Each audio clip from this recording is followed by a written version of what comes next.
Olá, graça e paz. Hoje nós vamos meditar um pouco na mensagem que nós encontramos na carta à igreja de Esmirna.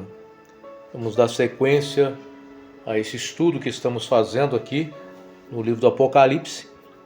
Como já dito anteriormente, a nossa preocupação não é com os detalhes, mas extrair aqui a mensagem que possa edificar a nossa vida. Primeira coisa que nós vamos observar é que Esmirna possuía uma população de 100 mil habitantes. Então era uma cidade consideravelmente uma cidade de médio porte, né? O pastor fundador foi Policarpo, e essa cidade possuía a fé principal dessa cidade, sendo uma cidade politeísta, né? Ela tinha a fé principal num deus Esculápio. Esse deus Esculápio era o deus da medicina. Hoje, na verdade, a cidade é Esmirna, Turquia, que tem uma população aí de 2,6 milhões de habitantes. Havia naquela cidade uma fortaleza chamada pelos cidadãos de Coroa de Esmirna. Interessante que escavações arqueológicas encontraram algumas inscrições com coroa de flores esculpidas em pedras, comprovando aqui essa afirmação, né? Também ela se tornou o centro de líderes do cristianismo no ano 100 depois de Cristo. Então foi uma cidade muito importante para também a fé cristã. De acordo com George Lade, ele faz menção de que Esmirna teria ajudado Roma muito antes dessa se tornar uma potência mundial.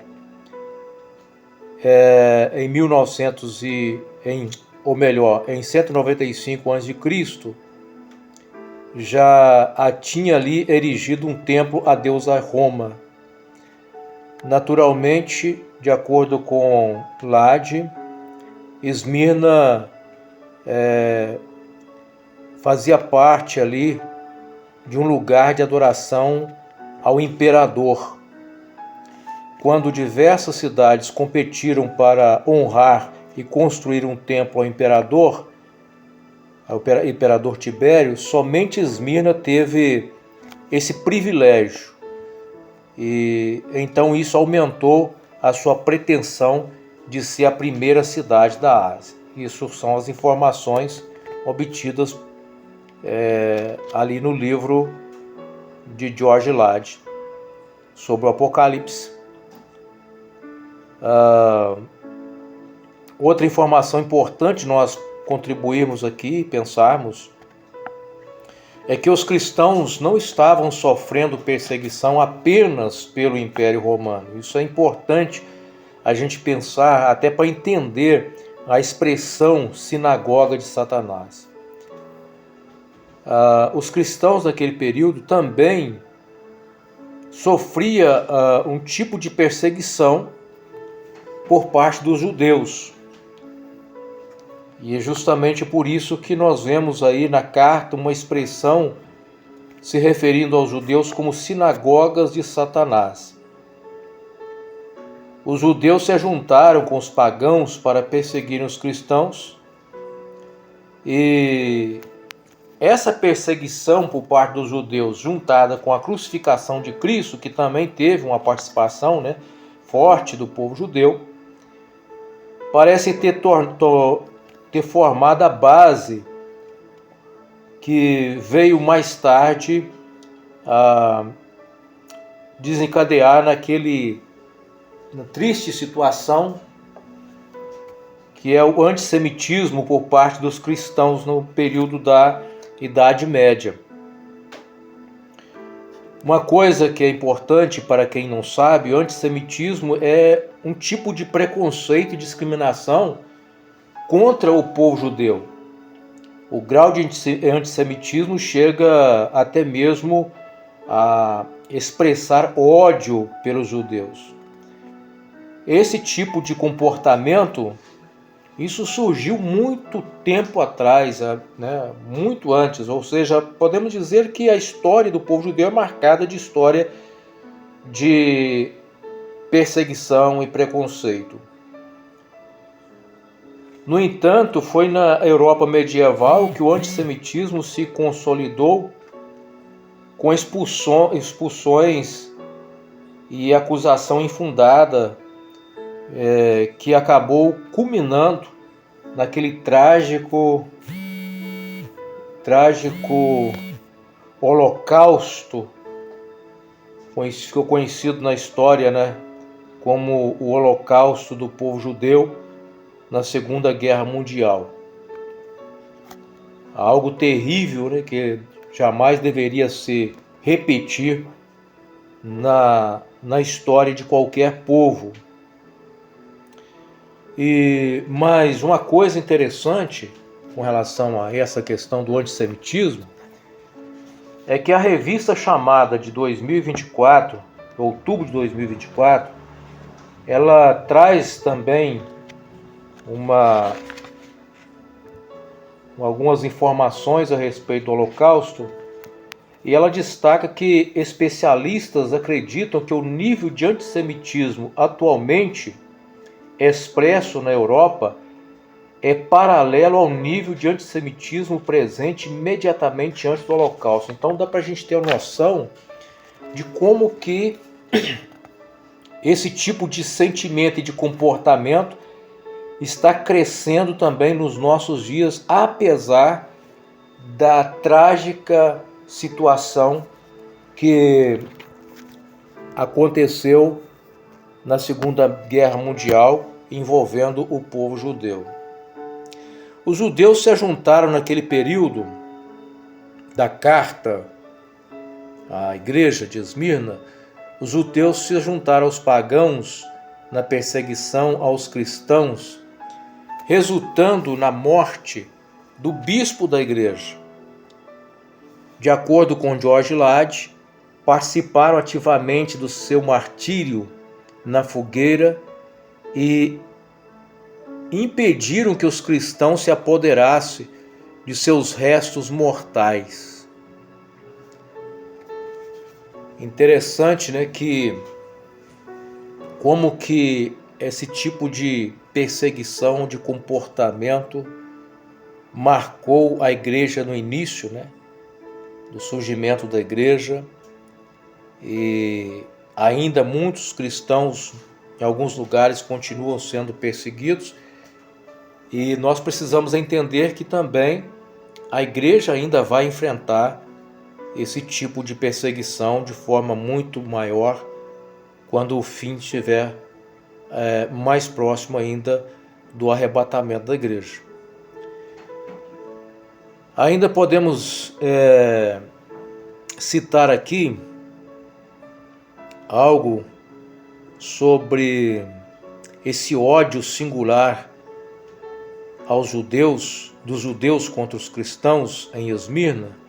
De acordo com o historiador Eusébio de Cesareia, parece que essa luta acirrada em torno do verdadeiro portador do nome judeu entre a sinagoga e os cristãos, quem é verdadeiramente judeu, ou seja, eleito, enviado de Deus, quem é o povo de Deus, ou quem é o povo de Deus na aparência, mas na verdade instrumentos de Satanás. Então, aqui eu estou fazendo uma citação de Paul da página 2001, da página 9, 2001. E é interessante, nós percebemos que os cristãos que apoiaram ou apoiam o antissemitismo devem rever o seu conceito. Por quê? Porque o evangelho, a vida cristã, nunca foi sobre rejeição a qualquer povo. O amor é a marca do evangelho, ou a marca dos cristãos. Cristo, como remetente e conhecendo a situação da igreja e sabendo daquilo que ela ainda iria ter que enfrentar, ele se revela na carta como aquele que é o primeiro e o último, que esteve morto, mas agora vive. Essa mensagem era uma espécie de encorajamento de Cristo para os cristãos que estavam sendo perseguidos naquele período ali.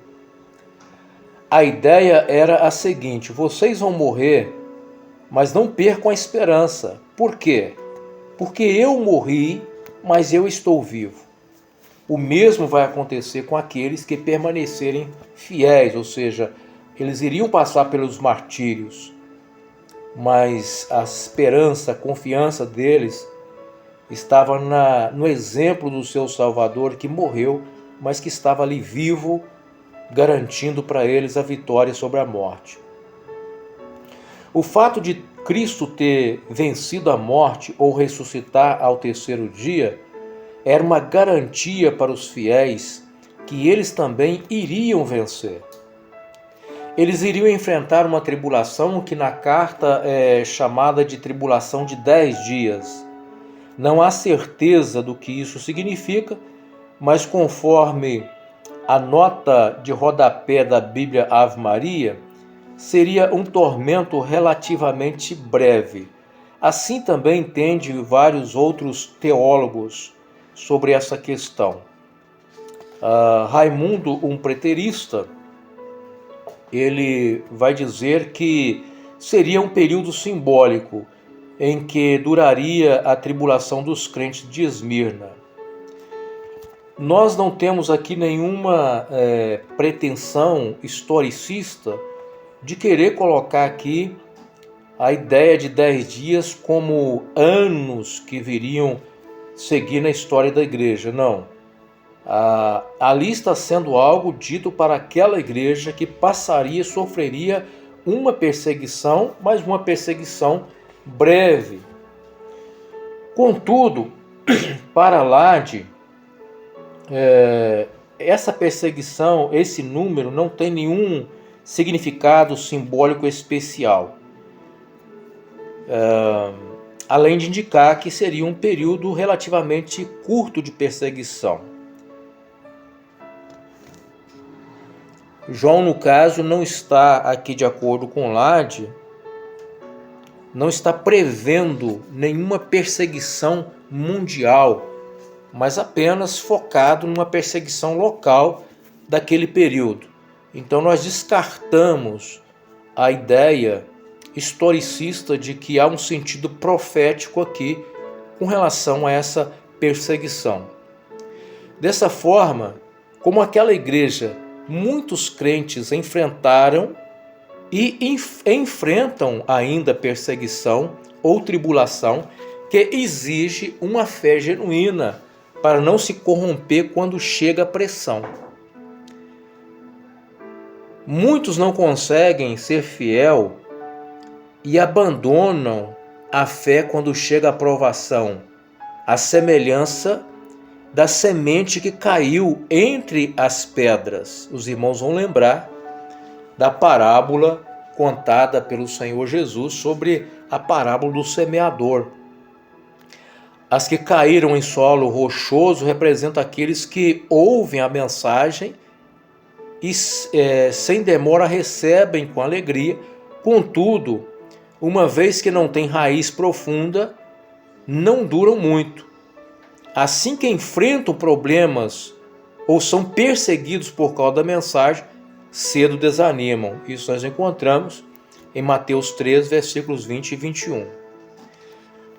Mais importante que saber o significado da expressão 10 dias, se é uma referência específica de um tempo na história profética, é saber que assim como aqueles servos passaram pela tribulação naqueles dias, outros também passariam em outros tempos.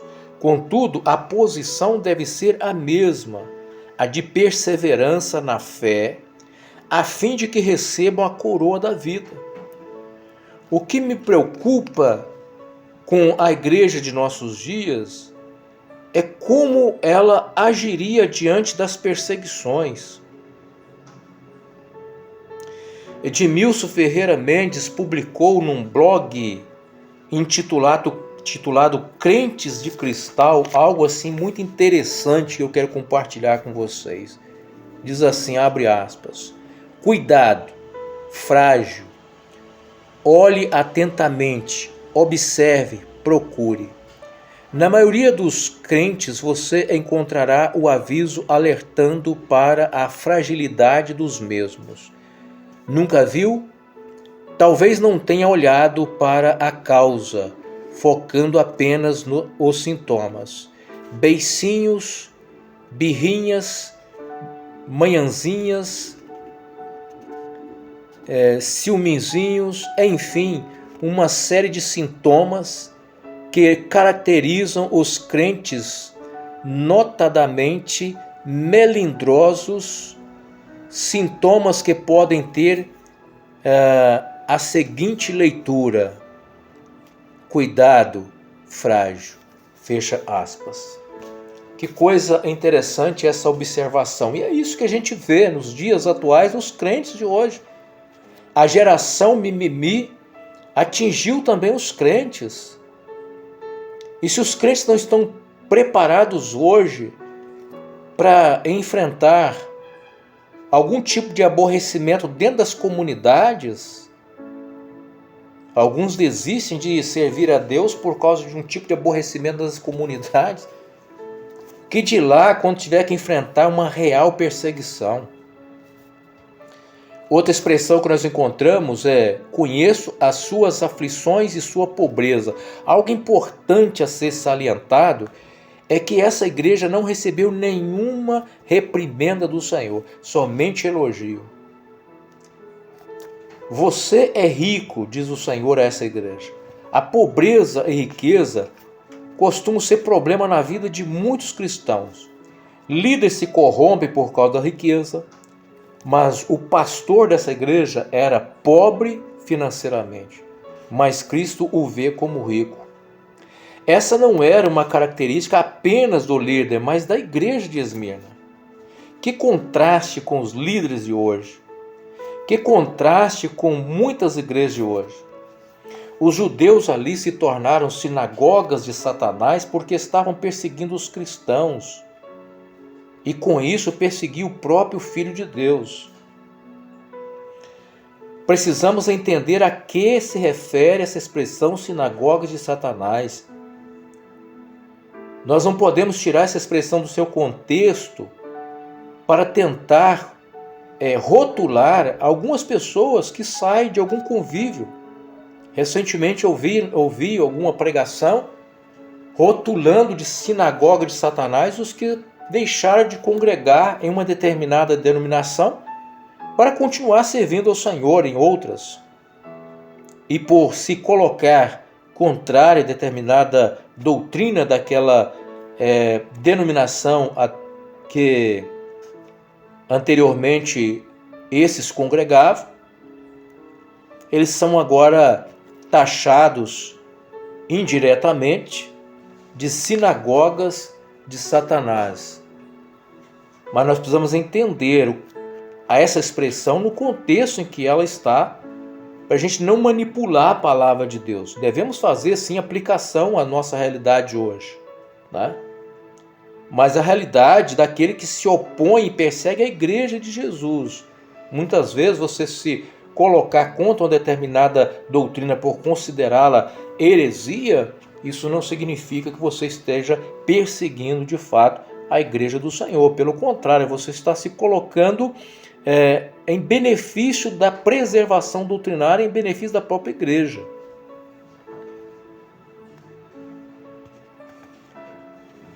Devemos tomar muito cuidado, porque muitos têm atacado a igreja de Cristo sem considerar essa questão. E aqui, sim, a gente tem que pensar.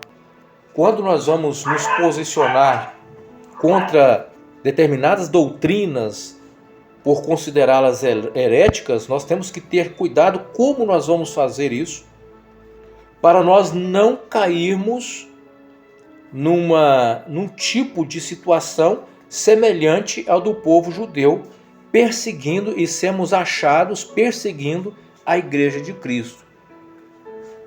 Quão sério é isso, né? A igreja é uma religião judaico-cristã. Sim, a origem é judaica. Não adianta querer desvincular a igreja dos judeus, porque ela surge de lá.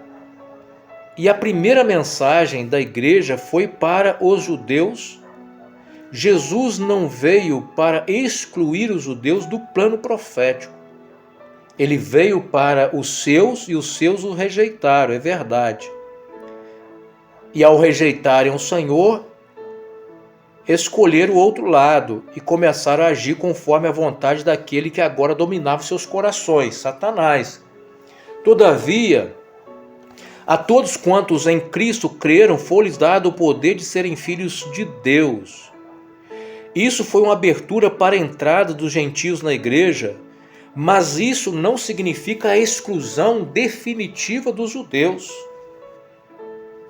Não devemos olhar para os judeus com um olhar preconceituoso. Na igreja havia judeus e gentios juntos formando um só corpo. Ele é o primeiro e o último, é o princípio e o fim, assim nós encontramos na carta. É o único, e a igreja não poderia esquecer-se disso em meio à perseguição que sofreriam. Não poderia correr o risco de aceitar o politeísmo. A perseguição romana acarretou na pobreza dos cristãos porque eles perdiam suas propriedades para os romanos e com isso ficaram pobres. É exatamente isso que a palavra do Senhor vai mostrar. Eu conheço a sua pobreza. Interessante que ele endereça isso primeiramente ao líder da igreja, um líder pobre, diferentemente de muitos da vida cristã de hoje, como já dito, regado pelo evangelho da prosperidade, mas um líder naquele período era um líder que havia se tornado pobre e toda a sua congregação estava pobre, mas o Senhor Jesus olhava para aquela igreja e dizia: você é rico. Como Jesus diria para os líderes de hoje? Como Jesus diria para nós cristãos hoje? Quando ele fala isso com o líder, ele está falando com toda a igreja. Esta era pobre, mas também era rica, pois apesar de toda a sua pobreza material, era rica espiritualmente. Muitos morreram nessa época, muitos sofreram até a morte, cumprindo a palavra do Senhor que já havia alertado, ser fiel até a morte. Jesus olha para a sua igreja e traz uma palavra, e essa é a mensagem que importa para a igreja. Quando nós falamos hoje de igreja, pensamos no glamour, ao ponto de alguns dizerem pequenas igrejas, grandes negócios. Que tristeza isso. Mas a culpa de surgir tal escárnio é das próprias igrejas, porque saíram do projeto de Deus para os grandes templos, para as grandes propriedades, ao ponto de se vincular à presença de Deus à riqueza. Se a igreja é pobre, Deus não está presente, ou pelo menos não está agindo com poder por falta de fé. Se o cristão não prospera, é porque ele não tem fé.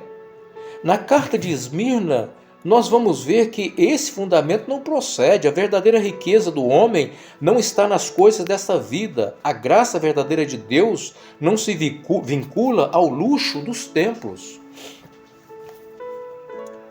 Cristo olha para a igreja vivendo uma situação financeiramente e socialmente de miséria, de perseguição, de não poder nem cultuar a Deus livremente, mas o Senhor olha para ela e fala da riqueza dessa. O contraste dessa igreja com a igreja de Laodiceia, que era uma igreja enriquecida, cuja riqueza era tamanha, que o levou a dizer que estava rica, não precisando de nada. Aí entrou a arrogância, a vaidade, a prepotência, e Deus a vê como desgraçado, miserável, pobre, cego e nu, ao ponto de quase ser vomitada da boca do Senhor. Que contraste! O que se pode aprender também é que a vida cristã é marcada muitas vezes de sofrimento, de perseguição. Sempre foi assim na história da igreja. Todo aquele que propõe viver o evangelho de forma genuína corre o risco de sofrer algum tipo de perseguição em algum momento. Em algumas ocasiões a perseguição era mais velada. Hoje temos visto os cristãos sendo perseguidos em alguns lugares de maneira bem aberta, bem agressiva, sendo proibido de pregar o evangelho. Em alguns locais, cristãos sendo mortos porque se tornaram cristãos. No Brasil, não chegamos a esse ponto. Graças a Deus por isso, né? Mas não se sabe até quando nós vamos ainda manter a liberdade religiosa que temos no país, pois já temos visto indício de certa perseguição. O versículo 10 diz assim: eis que o diabo está para lançar alguns de vós na prisão. Uma estratégia maligna. A igreja não pode deixar de entender que vivemos em uma luta espiritual. Há uma luta no mundo espiritual das trevas contra a luz. O diabo e seus anjos lutam contra a igreja do Senhor. Há uma perseguição no que diz respeito à sã doutrina, para desvirtuar o ensino e com isso desviar muitos da presença de Deus. O projeto maligno era perseguir a igreja, causar o terror, o pânico e através disso a igreja minguar. Mas pelo contrário, quanto mais se perseguiu a igreja, mais ela se fortaleceu, porque a glória de Deus se revelou a ela. A estratégia maligna hoje, em muitos lugares, é justamente a mistura com aquilo que vem de fora. Paulo falou, abre aspas, chegará um tempo em que a sã doutrina causará comichão nos ouvidos, fecha aspas. Hoje, muitas vezes, a sã doutrina é deixada de lado, a palavra de Deus é negligenciada. O resultado são distorções com nome de revelações. Que triste situação de uma igreja que tem preferido lançar-se no mar das emoções, ao invés de trilhar no caminho sólido de uma razão iluminada pela Sagrada Escritura. No mar das emoções, cristãos de todos os tipos têm surgido, os supersticiosos, os idólatras, os fanáticos, sustentados por uma espécie de fideísmo. O culto racional tem cedido lugar para o culto emocional. As igrejas precisam se voltar para o discipulado de seus membros se quiserem fortalecê-los para a batalha nesse nível. Quando a profecia vem de Deus, por mais terrível que seja essa profecia, ela traz para o povo de Deus um consolo. E aí nós encontramos, não temos, porque alguns serão lançados na prisão, vão ser tentados. Naquela época, o contexto social se prendia a um cristão e o torturava a fim de fazer com que esse negasse a fé, negasse a vida cristã, negasse o Senhor Jesus e prestasse um culto ao imperador romano. Caso fizesse, eram livres. Muitos, não suportando as torturas, negaram. Alguns negaram, depois se arrependeram, voltaram ao convívio da igreja. Mas outros, o fervor espiritual era tão grande que eles desejavam até mesmo serem mártires por amor ao Senhor. E você que está me ouvindo, como agiria hoje? E nós, como nós agiríamos hoje? o sacrifício desses não passaria despercebidos pelo Senhor, como pode ser notado no capítulo 6 do Apocalipse, as almas debaixo do altar. Era tão grande a força que o Espírito Santo dava a essas pessoas que ser Marte para elas era uma adoração a Deus. Policarpo, antes de sua morte, quando orava 3 dias, teve 3 dias em êxtase e viu um travesseiro queimando e disse: necessário é que eu seja queimado vivo. Ele entendeu que ele iria passar pelo martírio, porque essa era a vontade de Deus. Diante das ameaças a ele teria respondido: tu me ameaças com fogo que queima por um momento, e após certo tempo é extinto, pois tu ignoras o fogo do juízo vindouro e da punição eterna reservada para os ímpios. Porém, por que demoras? Vem, faz a tua vontade. Fecha aspas. Que testemunho de fé, de amor ao Senhor acima de todas as coisas. Passamos por momentos de sofrimento, mas o nosso sofrimento não será eterno. Passamos por momentos de noite aqui nessa vida, mas sempre Deus reserva uma alegria, porque vem pela manhã. Haverá sempre um raiar na vida cristã. Há sempre um momento de vitória. Portanto, se estamos passando por uma tribulação, não será para sempre. Criamos no Senhor. O Salmo 30, versículo 5 diz assim: pois a ira dura apenas um instante, mas o seu favor a vida inteira. O choro pode durar toda a noite, mas a alegria vem com um amanhecer. Chegará um momento em que poderemos olhar para trás e também para cima e dar graças a Deus. Vencemos. Quem sabe uma tribulação na vida conjugal, uma tribulação na família, uma tribulação no emprego, são tantas coisas, mas não é para sempre. Quem permanecer fiel vai poder glorificar o Senhor pela vitória. A nossa morada permanente é na eternidade. Aqui tudo é passageiro. O cristão não deve perder isso de vista. O versículo 11